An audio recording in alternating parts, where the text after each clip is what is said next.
एक ऐसा क्रिमिनल जिसे आप जेल के अंदर भी किसी को मारने भेजोगे तो वह बंदा मारकर उसे बाहर आ जाएगा और यह काम उसके लिए बहुत आसान होते हैं। तो मूवी शुरू होती है और हम ब्राजील का एक दृश्य देखते हैं जहां पर हम एक बोर्ड पर आर्थर नाम के एक आदमी को देखते हैं। दरअसल ये एक बहुत बड़ा क्रिमिनल होता है। वह अपनी नकली पहचान बनाकर यहाँ पर रह रहा होता है। यहाँ इसे कोई भी नहीं जानता। एक दिन वह अपनी कॉफी पीने के बाद बोट से बाहर जाता है। उसने अपनी बोट पर एक बॉम्ब भी लगाया होता है कि ताकि कोई पीछे से उसकी बोट पर आए तो वो बोट ब्लास्ट हो जाए। उसके बाद वह एक रेस्टोरेंट में जाता है। रेस्टोरेंट में जाने के बाद वह समुद्र की साइड पर एक सीट पर बैठता है कि तभी उसके पास एक लेडी आती है और वह उसे कहने लगती है कि वह उसके बारे में सब कुछ जानती है और वह बोलती है कि तुम मेरा काम करो और मैं तुम्हारी सच्चाई यहाँ किसी को भी नहीं बताऊंगी। और वह काम ये है कि तुम्हें हमारे बॉस के कहे गए 2-3 बंदों को मारना है। इस लड़की के साथ कुछ और गुंडे भी होते हैं जो इसी रेस्टोरेंट में इधर उधर बैठे होते हैं। आर्थर अपना मोबाइल निकालता है और उस लड़की की फोटो खींच लेता है। जैसे ही लड़की अपनी बंदूक निकालने लगती है तो आर्थर उसके ऊपर हमला कर देता है, जिसके बाद सभी गुंडे उससे लड़ने आ जाते हैं। लेकिन आर्थर सभी गुंडों को धूल चटा देता है। तभी वहाँ पर और भी गुंडे आने लगते हैं, लेकिन आर्थर दीवार से कूदकर एक केबल कार पर चढ़ जाता है।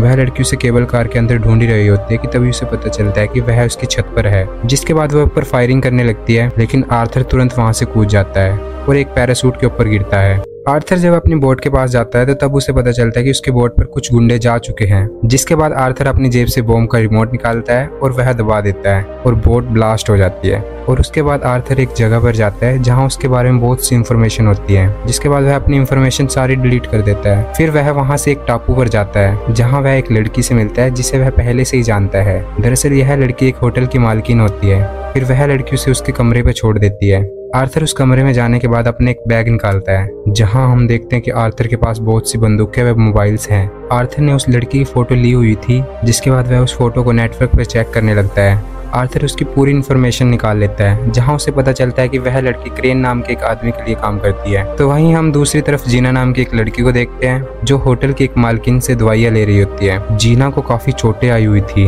जब मालकिन उससे पूछती है तो वह बताने से मना कर देती है। उसे देखकर ऐसे लग रहा होता है कि किसी ने उसे भयानक तरह से मारा पीटा है। उसके बाद जीना वहाँ से दवाई लेकर चली जाती है, लेकिन रात के समय होटल की मालकिन देखती है कि बोट पर एक लड़की को पूरे गंदी तरीके से मारा जा रहा है, जिसके तुरंत बाद वह आर्थर के पास जाती है। तो आर्थर उसकी हेल्प करने के लिए उस शिप पर चला जाता है। आर्थर वहां पर देखते हैं कि कोई आदमी जीना को बहुत गंदी तरीके से मार रहा होता है। वह अपनी बंदूक निकालकर आर्थर को मारने वाला होता है कि आर्थर को बहुत गुस्सा आ जाता है, जिसके बाद आर्थर उसे जान से मार देता है। फिर वह जीना को होटल की मालकिन को दे देता है। आर्थर जब उसका मोबाइल चेक कर रहा होता है उसके मोबाइल में उसे अपनी फोटो मिलती है, जिसके बाद वह उस बोट को उड़ाने के बाद जीना के पास जाता है और उसे बंदूक दिखाकर पूछता है कि तुम्हारे पास मेरी फोटो कहाँ से आई, कौन हो तुम। जिसके बाद जीना उसे पूरी सच्चाई बता देती है। वह बताती है कि वह क्रेन के लिए काम करती है, लेकिन यह काम करना उसके लिए बहुत बड़ी मजबूरी है। दरअसल जीना एक अनाथ आश्रम को चलाती है और क्रेन ने उसे एक धमकी दी होती है कि अगर तुम मेरी बात नहीं मानोगे तुम्हारे आश्रम के बच्चों को वह मार देगा। अगले दिन आर्थर को पता चलता है कि कुछ लोग उसे बोट से देख रहे हैं, जिसके बाद वह जीना के साथ दोस्ती का एक्टिंग करने लगता है। आर्थर जीना को बताता है कि मुझे यह सुनकर काफी अच्छा लगा कि तुम अनाथ बच्चों को पालती हो। दरअसल मैं भी एक अनाथ था, लेकिन किसी एक माफिया ने मुझे खरीद लिया था। अगले दिन हम देखते हैं कि कुछ गुंडे जीना को उठाकर लेकर जा रहे होते हैं, जिसके बाद आर्थर क्रेन को फोन करता है और उसे 2-2 हाथ करने के लिए चुनौती दे देते हैं। फिर हम अगले सीन में आर्थर और क्रेन को देखते हैं जो एक दूसरे के सामने बैठे होते हैं। आर्थर बोलता है कि उस मासूम लड़की को छोड़ दो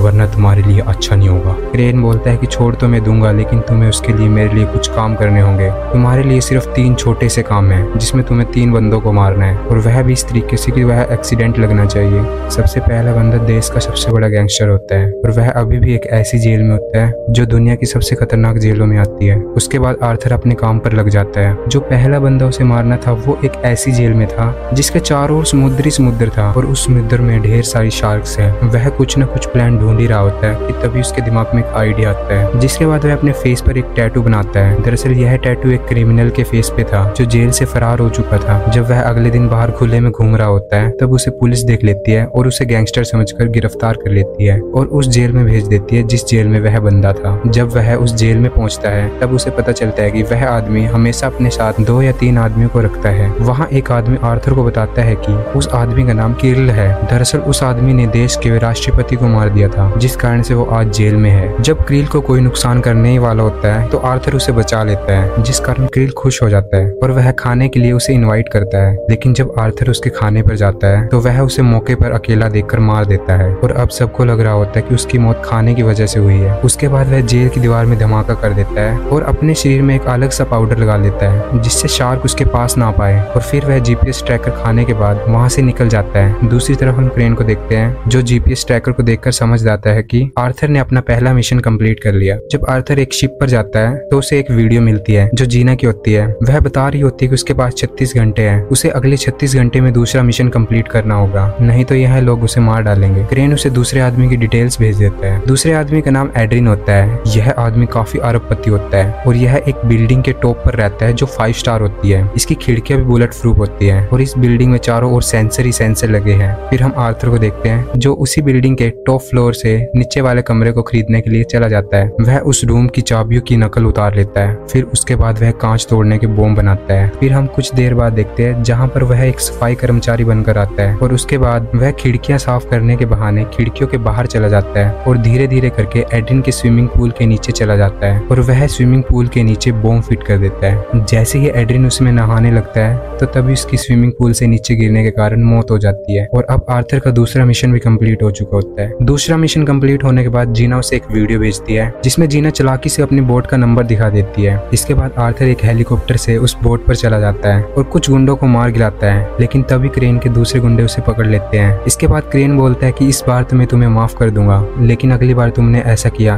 तो अगली बार मैं जीना के साथ साथ तुझे भी उड़ा दूंगा। अब आर्थर को अगले मिशन के लिए अमेरिका में रहने वाले एक मैक्स को मारना होता है। यह आदमी एक ऐसी जगह पर होता है जो पहाड़ की बिल्कुल टॉप पर होती है। इस जगह पर सबमरीन बनाई जाती है जिसमें बड़ी बड़ी मिसाइलें छुपाई गई हुई है और उस जगह पर किसी का भी आना जाना बैन होता है। आर्थर जब वहाँ की डिटेल्स निकालता है तो उसे पता चलता है कि मैक्स ने एक हेलीकॉप्टर ऑर्डर किया है, जिसके बाद वह उस हेलीकॉप्टर में झुककर जाने का प्लान बनाता है और यह प्लान उसका सक्सेस हो जाता है। उस जगह पर जाने के बाद वह वहाँ के सारी सीसीटीवी कैमरा खराब कर देता है। सभी सिक्योरिटियों को पता चल जाता है कि कुछ न कुछ गड़बड़ है, जिसके बाद वह मैक्स को बचाने के लिए सबसे पहले मैक्स को लिफ्ट में ले जाते हैं, लेकिन आर्थर लिफ्ट में ब्लास्ट कर देता है। खुशनसीबी से मैक्स वहाँ से बच जाता है और अपने कैबिन में आ जाता है, लेकिन कैबिन में तो आर्थर पहले से ही होता है। आर्थर मैक्स से बातें करने लगता है। आर्थर बताता है कि उसको क्रेन ने भेजा है, वो भी तुझे मारने के लिए, लेकिन मेरे पास एक प्लान है, क्यों ना तुम मरने का दिखावा करो और जब क्रेन के बंदे आएंगे तो हम उसे गोलियों से उड़ा देंगे। जिसके बाद आर्थर वहाँ पर ब्लास्ट कर देता है और वह मैक्स को अपने साथ एक टापू पर ले जाता है और वहाँ जाकर वह क्रेन को कॉल करता है और बोलता है कि तुम अब जीना को छोड़ दो, मैंने तुम्हारा काम कर दिया है। लेकिन क्रेन को उसके ऊपर विश्वास नहीं होता,